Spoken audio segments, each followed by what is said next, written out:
Oi, bom dia, meus amigos. Essa semana eu vou começar uma série de vídeos, e será um vídeo por semana, mostrando a filosofia enquanto estratégia de sobrevivência, a filosofia enquanto forma de lidar com os problemas do cotidiano, a filosofia enquanto vida. E só lembrando que na pandemia a filosofia foi muito procurada e acabou se popularizando ainda bem, e muitas pessoas passaram a chamar a filosofia como filosofia pop, o que é uma inverdade, não é necessário dizer filosofia pop. A filosofia evolui com o diálogo, a filosofia evolui e cresce com os debates, a filosofia se propaga a partir de pensadores como Diógenes, como Sócrates, que utilizam as praças para provocar debate acerca do conhecimento, acerca da verdade, acerca dos dilemas humanos.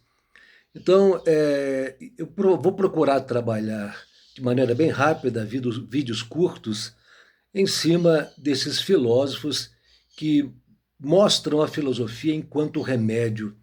Eu, pessoalmente, sou um devedor da filosofia. Eu devo muito à filosofia porque ela me ajudou muito na minha vida.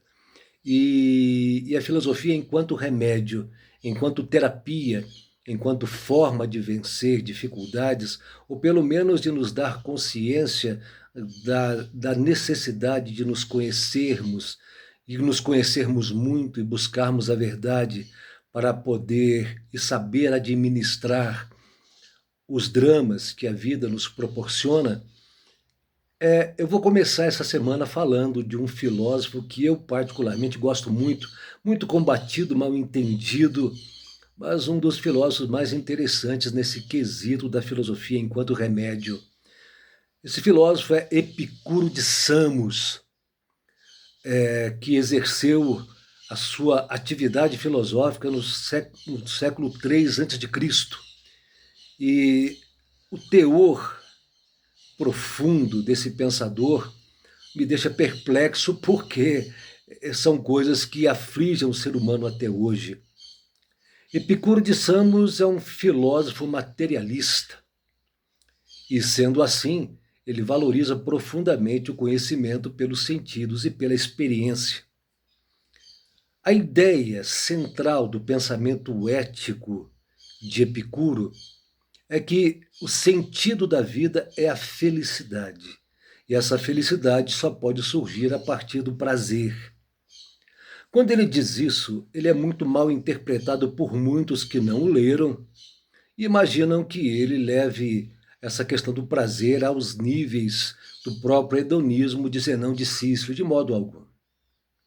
Para Epicuro, lógico, nós somos seres humanos, somos seres materiais, sensoriais, e o prazer é uma das buscas naturais da nossa espécie. Contudo, o verdadeiro prazer para Epicuro é o conhecimento, as amizades e a busca principalmente da fuga de tudo aquilo que possa levar o sofrimento ao ser humano.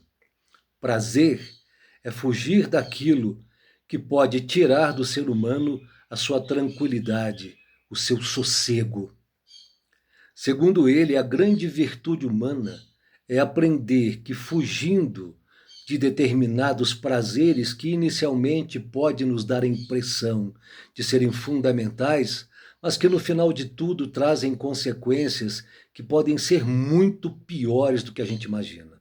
Fugir ao sofrimento, fugir de tudo aquilo que pode tirar de nós a tranquilidade, o sossego, é a base da ética e da busca do prazer por Epicuro.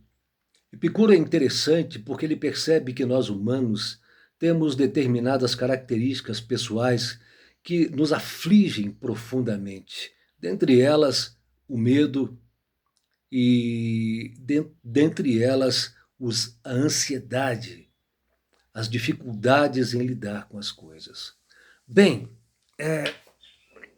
nessa busca incansável de Epicuro para poder trazer ao ser humano estratégias para sobreviver ao medo e essa ansiedade, ele diz algo muito interessante acerca dos objetivos finais da existência humana, ou do objetivo final da existência humana. Segundo ele, o ser humano deve buscar atingir, pela fuga do sofrimento, fugindo daqueles prazeres, daqueles impulsos que podem nos enganar, achando que nos trarão satisfação, mas que no final trarão consequências terríveis.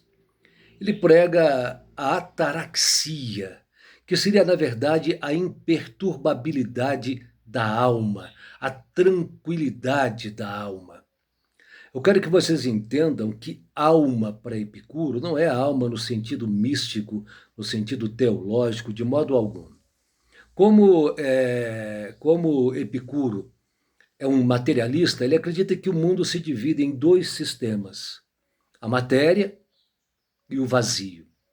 A matéria é formada por átomos. Segundo ele, os átomos estão aí borbulhando no vazio, que nós podemos colocar até de maneira bem singular o universo.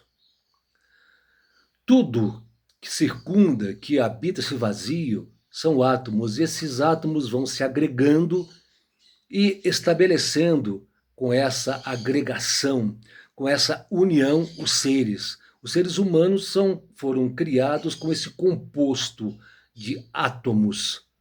A alma humana também são átomos mais sutis, sutilíssimos, que ajudam no movimento, no conhecimento humano. Contudo, tanto o corpo como a alma, que são átomos, o átomo corpóreo e o átomo sutilíssimo, que nós podemos chamar realmente de consciência, com a morte humana, esses átomos se dissolvem, se diluem, e por esse motivo o materialismo de Epicuro é espetacular. Epicuro é considerado ateu. Ele nunca disse ter sido um ateu, mas a sua visão acerca da falta de necessidade em buscar nos deuses formas de amenizar os nossos sofrimentos caracterizam muito Epicuro como um ateu. Contudo, pessoal, a importância do pensamento dele está nisso. Você deve buscar a ataraxia, buscar um momento, buscar viver de forma que você esteja imperturbável, que a sua alma esteja tranquila, que tudo em você esteja equilibrado. E para isso é fundamental que você fuja dos excessos, dos exageros que o prazer pode despertar em nós ou pode nos condicionar. É como se você fosse se alimentar e, ao invés de se alimentar com parcimônia, se alimentassem de forma voraz, como um glutão. É claro que uma alimentação feita dessa forma vai causar em você dores estomacais, problemas do fígado e tudo mais. E quaisquer outros prazeres devem ser de forma equilibrada e de maneira racional, muito bem entendido e utilizado dentro de limites. E nunca é errôneo afirmar que para ele o conhecimento é um dos maiores prazeres que o ser humano deve buscar. Tem também a aponia, que é uma estratégia a fugir do medo. Essas duas características, a ataraxia e a aponia, acabam levando Epicuro àquilo que, no meu entendimento, é o máximo da sua obra ética, onde ele trata a filosofia como pharmakon, ou pharmakos, que é a filosofia enquanto remédio. Remédio contra o quê? Remédio contra aquilo que pode perturbar a nossa alma, a nossa vida, e também o remédio em relação aos medos. Esse tetrafarmacon, que são esses 4 remédios para as angústias humanas, ela se divide em primeiro plano na questão do medo que os seres humanos têm dos deuses. Notem que os deuses gregos, naquele momento, naquele contexto, eram deuses terríveis, O próprio Olimpo era cheio de conflitos e calúnias e questões entre os deuses e a relação dos deuses com os homens também. Eles eram punitivos. E é lógico que o medo campeava, principalmente o medo da cólera divina, o medo da perseguição dos deuses, da vigilância que os deuses poderiam exercer na vida humana. E o primeiro remédio que Epicuro prescreve é, na verdade, não ter medo dos deuses, porque os deuses, eles são indolentes. Os deuses têm preguiça de olhar para os seres humanos. Os deuses não se importam com os seres humanos. Eles têm suas questões lá no Olimpo e a nossa vida significa livre-arbítrio e capacidade de escolher como bem quisermos as coisas e nos responsabilizarmos por elas. Segundo Epicuro, os deuses não se preocupam, não estão nem aí com a nossa vida. Eles já nos colocaram aqui e não têm muita vontade em ficar olhando esses seres inferiores a eles e logo a vida está em nossas mãos. Então não se preocupe com os deuses, eles não estão nem aí para vocês, diria o nosso amigo Epicuro. O segundo tetrafarmacon seria não temer a morte. Não tenha medo da morte. Por ele ser um materialista, por ele não ter nenhuma expectativa de uma outra vida e de ele achar que a morte ela é a dissolução absoluta dos átomos que compõem nosso corpo e nossa consciência, segundo ele também, é para que nós reflitamos de que nós não temos lembrança de nada antes de termos nascido e não teremos também nenhum tipo de vida após a nossa morte. Diz que é uma distância profunda entre a morte e a vida.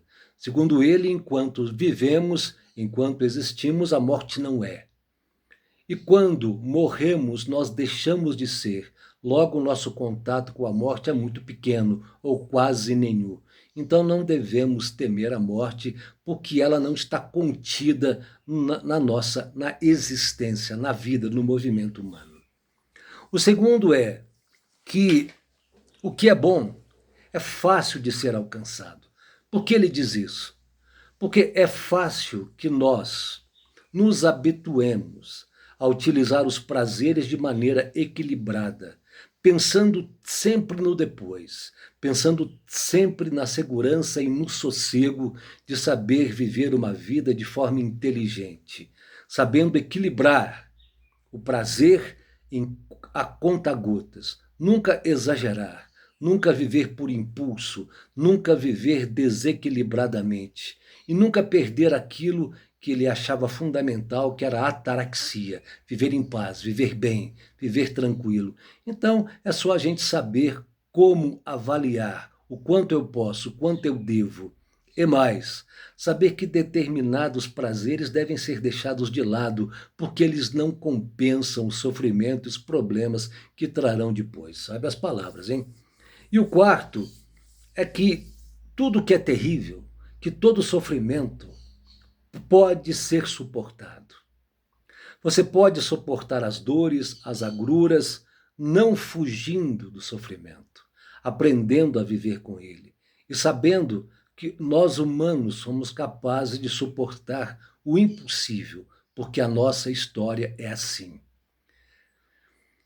Não temer o sofrimento significa encará-lo de frente e aprender que, apesar das dores, elas são suportáveis. E nós podemos, dia a dia, entender que as partes boas que vivemos devem fazer a diferença ou devem ser mais valorizadas do que as partes ruins.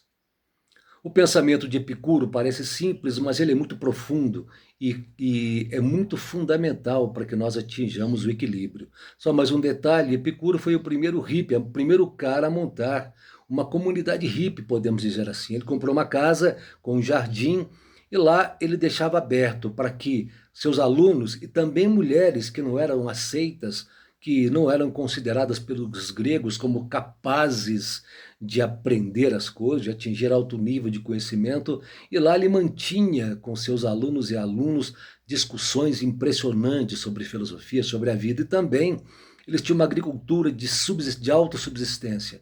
Todos eles trabalhavam para manter aquilo, e dizem que era uma das coisas mais incríveis que já foi visto até então. Ele, segundo os historiadores, ele escreveu mais de 300 pergaminhos, sobraram pouquíssimos, algumas cartas e epístolas aos seus amigos. Epicuro, vale a pena pensar um pouquinho no que ele diz.